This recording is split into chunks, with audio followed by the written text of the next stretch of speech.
Telangana revenue, గృహ నిర్మాణం, సమాచార శాఖల మంత్రి పొంగులేటి శ్రీనివాసరెడ్డి అశ్వారావుపేటలో పర్యటించారు. అక్కడ ప్రజలతో కొద్దిసేపు సరదాగా ముచ్చటించారు. మొలకలపల్లి వెళ్లే మార్గంలో పనులు చేసుకుంటున్న మహిళా కూలీల వద్ద కొద్దిసేపు ఆగి వారితో ఆప్యాయంగా మాట్లాడి వారి యోగక్షేమాలను అడిగి తెలుసుకున్నారు. మహిళలతో మాట్లాడుతూ సంక్రాంతి నాటికి ఇందిరమ్మ ఇల్లు ఇస్తామని, నచ్చిన విధంగా నిర్మాణం చేసుకోవాలని సూచించారు.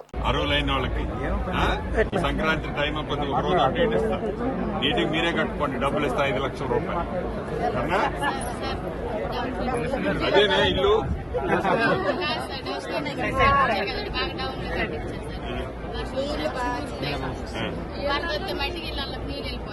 ఓకే. మీరు ఏం చేయాలి చెప్పు, దానికి మార్కెట్ చెప్పు. రోడ్లు వేపిస్తాం, డ్రైన్ కట్టిస్తాం.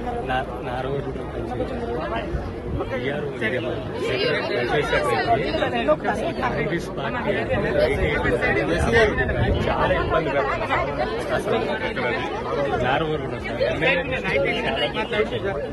చాలా ఇబ్బంది